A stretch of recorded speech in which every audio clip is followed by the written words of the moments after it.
In today's challenging world, it's vital to have energy, enthusiasm, and optimism. Positive thinking will show you how to transform your approach to living so that you can feel good about yourself, create worthwhile relationships, and perform successfully.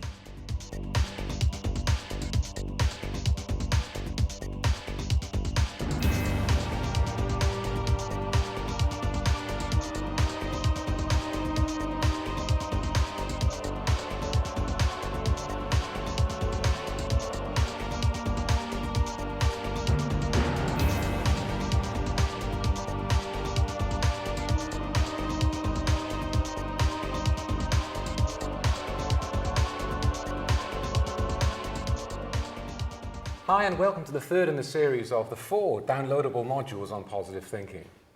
In the first module we learned how people who think positively have a positive effect on the world around them and can reap the benefits of their approach to life with greater success and happiness both at home and at work. Also that our connection with the world is made up of a combination of our thoughts and our feelings and our beliefs.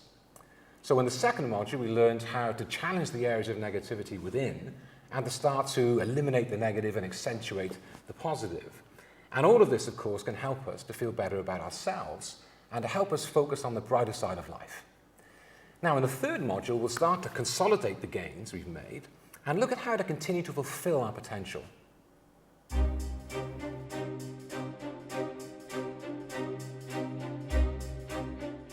Emotions are the signals generated by your body and mind when there's something that needs attention. Being positive does not mean ignoring negative emotions. Instead, they should be explored. Your emotions make their presence felt for a reason. They will often occur with an increase in energy levels, specifically to deal with a perceived threat. When you feel a negative emotion, stop and take a moment to explore both the emotion and the cause. Recognizing and harnessing the energy of the emotion allows you to divert the energy and use it to deal with the cause of the emotion. Appreciate the energy that it's giving you to cope. Exercise is also a very good way of releasing negative emotions and not letting them get bottled up inside. When you've acknowledged and explored the emotion, calm yourself. Sit comfortably and take in deep, slow breaths. Then calm your mind by using a simple relaxation technique, whichever one works best for you. Once calm, you should find it easier to focus your mind on dealing with the problem.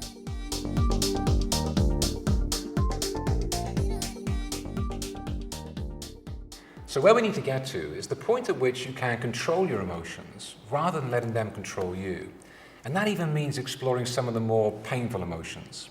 So how can we do that? Well, one way is we can try to describe the feelings to ourselves. Perhaps writing it down with plenty of detail. What words describe this feeling at its most difficult? And what words would describe it if it were to start to become more manageable? Notice that even the choice of words we use can start to neutralize the feeling. It paralyzes me is very different to it holds me back. And it holds me back creates a very different feeling to it's getting in the way. Choosing to say it paralyzes me simply shuts me down. Whereas if I say something is getting in the way, it provokes me to think about ways to get past it. Or perhaps you might even want to find a quiet spot and just really go for it. If you can't find a quiet spot, just get a pillow and have a good old shout and a scream into it. You might even find it cathartic. In fact, you might even start to feel better. You can even try and deliberately exaggerate the feeling. Be as negative as you can for a while, until you start to realize that it's you that exaggerates the feeling. Therefore, you could say, it's you that's controlling the feeling. Positivity is where you now realize that you're controlling the emotion rather than the emotions controlling you. It's a bit like, with a marathon runner, and I'm sure you've heard the phrase hitting the wall. It's a spot they hit around 20 miles into the race when their bodies are telling them that they just can't go on. But by using their minds to focus on success and see themselves running over the finish line, they conquer this barrier. And like thousands of people of all ages, all over the world, they go on to finish their marathon. Their minds win the battle for control over their bodies.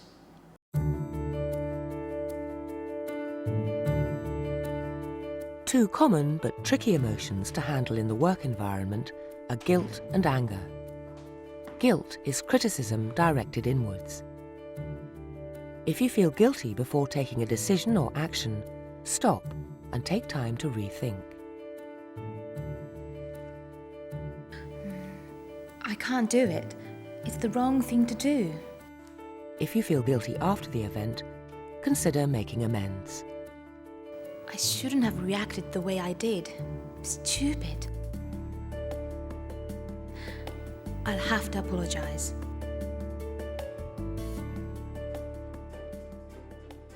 Anger is criticism turned outwards. I prepared really thoroughly for that pitch, and for you to accuse me of going out last night, that's... If someone actively threatens you, anger is useful because it prepares you for self-defense. But if you're angry only because someone has failed to meet your expectations, the anger will merely make you and the other person unhappy. Try adapting your expectations to be more realistic and understand why the other person cannot meet your standards.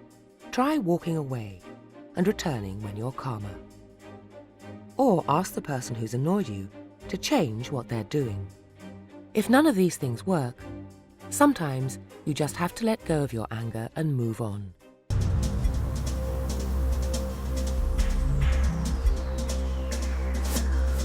Okay, well, that just about wraps up what I had to say. It includes all the work I've been doing on this project over the last month. What do you think? I can't believe you're trying to say it's your work. You've just taken half my ideas and tried to pass them off as your own. Well, I'm sorry.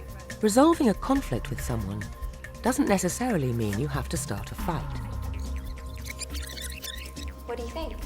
Nor do you have to take flight and back down in a passive way. There is a third way. Taking an assertive approach means being adult about your needs, knowing that you have the right to be considered and heard, but also acknowledging that the other person has their own point of view. Assertiveness is not a one-way ticket, and you must be prepared to listen. What do you think? Well, I think it's good. I think it's great that you decided to use so many of my ideas, but I would prefer it if you had decided to give me some credit for them. This is not an attack nor an apology, but a calm statement of a point of view. If the other person gets upset or angry, don't engage in the new emotion, but restate your case calmly. This makes it easier for them to accept your feelings and begin to negotiate a solution.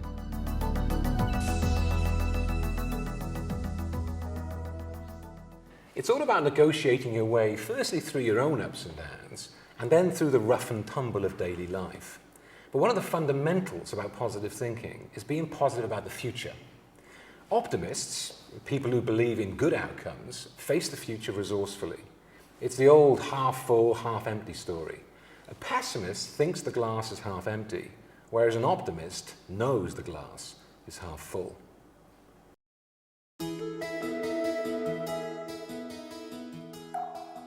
How optimistic are you? Be ready with a pen and piece of paper. If you feel that the following statements describe you accurately, put a tick on your piece of paper. Statement 1. I feel that things usually turn out for the best. Statement 2. I always keep going in the face of obstacles.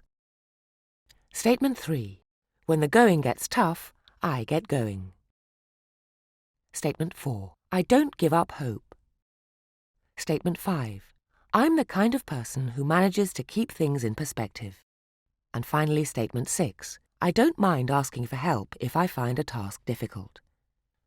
Now count the number of ticks on your paper. If you have 6, then your optimism levels are already high.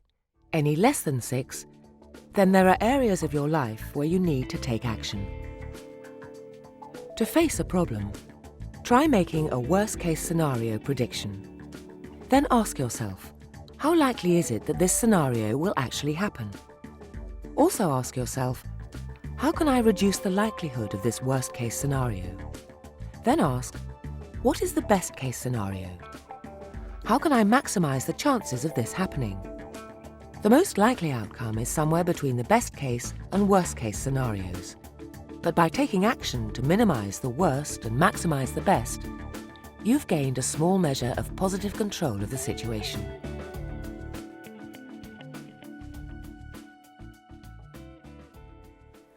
Optimists are empowered. They take action when they meet a problem. There it is in front of you, this big thing that you have to do. And rather than, I can't do it, it's too difficult, I'll never get through it, instead say, what do I need to get this done? What have I got in terms of resources or talent or knowledge? See, that's going to show you if there are things missing. And you'll be able to find a way to close the gaps. Ever tried taking the wheel off a car with your own bare hands? Of course not. There's a jack in the boot, and if that's not there, there's a car repair garage or a call-out service. Right? There are actions you can take. There are decisions you can make. The point is, it's a job that can be done, and with that kind of positive approach, it can be done by anyone.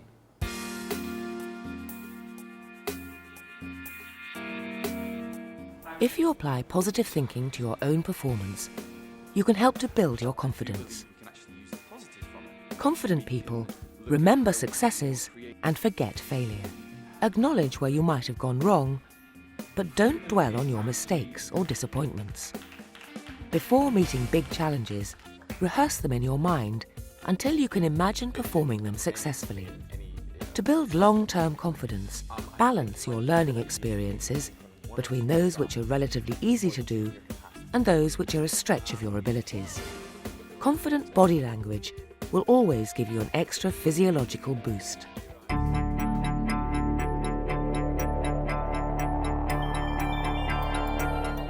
How we feel on the inside will often show in our body language.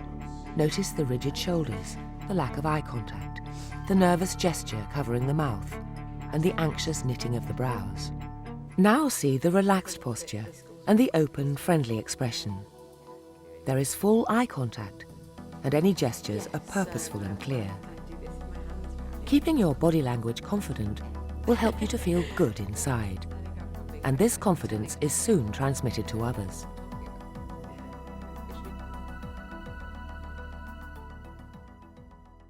Sometimes people are too hard on themselves. They never give themselves a break. Always fretting about something or somebody. What they might try is giving themselves a mental round of applause from time to time. If you've done something well, pat yourself on the back. At the end of a good day, put the best bits into a mental video vault and play back the video. Step into the success again, feel it and reinforce it. Remind yourself that you did that. You made it work. Maybe mark the moment by giving yourself a treat. Whatever you do, be sure to remember to boost your confidence by celebrating your own successes.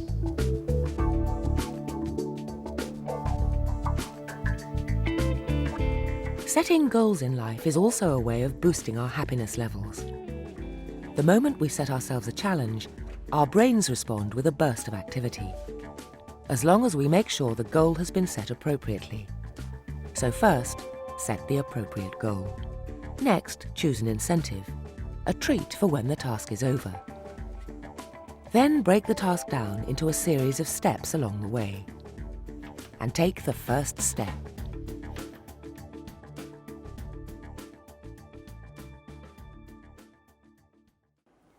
Positive thinking is about keeping and maintaining a motivated attitude. And here we need to focus on incentives rather than negative consequences. The carrot, not the stick. Here are some classic reasons that people come up with that kind of stop them doing something. I have a fear of failure, so I just stop doing things instead of taking the risk. Okay, it might all go wrong. Is that the end of the world? Usually not. And you can always prepare for the possibility. Have you ever done a bit of decorating a home? We all learn that the answer to not ruining your flooring with some spilled paint is not don't paint at all, but put down a dust sheet while you're painting. A plan B for what happens if you don't succeed. That's the result of proper planning and sensible precautions. But don't stop yourself from starting through fearing failure. I just think someone else would do it better than me. There's no need to compare ourselves with others. Or if you do and you decide that they are better at something than you are, ask them how do they do it. Regard them as a mentor rather than a competitor. I didn't want to do this. This is a classic. I didn't really want to do it. It wasn't my idea. Okay, but you do have the right to choose. So decide if you do want to do it, then do it. If you don't want to do it, then don't. Sitting on the fence is not an option. Well, it's not very rewarding. What's in it for me? If you don't think the incentives are high enough, then make them better. Reward yourself for even the smallest successes.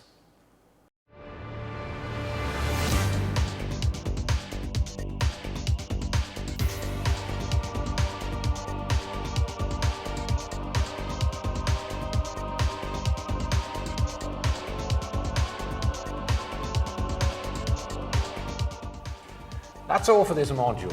In the next one, we look at how to find and maintain deeper motivating forces, how to have a vision and not just keep it, but communicate it to others, and also how to deal with some of life's tougher challenges. That's all in Living a Positive Life, Positive Thinking, downloadable Module 4. Until then, keep smiling and think well of the future.